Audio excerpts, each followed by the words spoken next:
Salut à tous, aujourd'hui on va parler d'Apple, cette marque qu'on adore ou qu'on déteste. Chaque année, elle vend des millions d'iPhone, d'AirPods et de MacBook. Mais une question revient toujours, est-ce que iPhone nous manipule? Pourquoi tant de gens continuent à acheter des produits qui, depuis l'iPhone 11, n'ont plus vraiment de grandes révolutions? Restez bien jusqu'à la fin. Vous allez voir que derrière le design et la pub, il y a une vraie stratégie psychologique.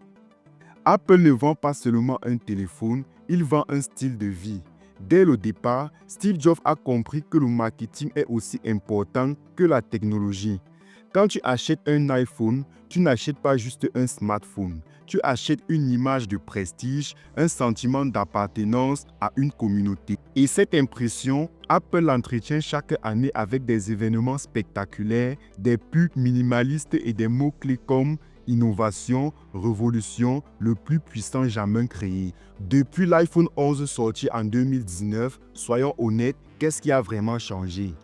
Un design légèrement différent, une meilleure caméra, un processeur plus rapide, parfois une nouvelle couleur. Mais globalement, on reste sur la même recette. Et pourtant, chaque sortie crée un buzz mondial. Pourquoi? Tout simplement parce que Apple sait jouer sur la rareté et la hype.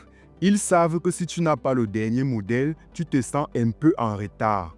Et beaucoup de gens craquent même s'ils ont déjà un iPhone qui marche très bien. Mais là où iPhone est très malin, c'est dans les stratégies pour presque t'obliger à racheter leurs produits. Ici, on peut énumérer la compatibilité limitée. Certaines fonctions d'iOS ne sont pas disponibles sur les anciens iPhones. Les accessoires en moins, plus de chargeurs dans la boîte pour l'écologie. Les prix psychologiques. Un iPhone à 999 $ paraît raisonnable à côté du modèle Pro à 1999 $. Enfin, on peut énumérer l'écosystème fermé. iPhone, AirPods, Apple Watch, MacBook, une fois dedans, difficile d'en sortir. Bref, Apple ne te vend juste pas des produits, il t'enferme dans son monde. On pourrait se dire, mais pourquoi les gens continuent d'acheter? La réponse est simple, parce que ça marche bien. iPhone est fluide, simple à utiliser, avec une image de luxe. Et même si les changements sont minimes, Apple a réussi à créer une confiance énorme. Tu sais que ça va fonctionner, que ça va durer et que tu vas être stylé en l'utilisant. Apple joue sur la psychologie humaine, le besoin de nouveauté, de statut social et de sécurité. Et ça vaut des milliards. Alors, Apple nous manipule-t-il? Oui, clairement avec son marketing et ses stratégies commerciales, ce qui pousse les consommateurs à acheter le plus souvent, même quand ils n'en ont pas besoin. Mais en même temps, si on continue de suivre, c'est parce que la qualité est là et que l'écosystème est efficace.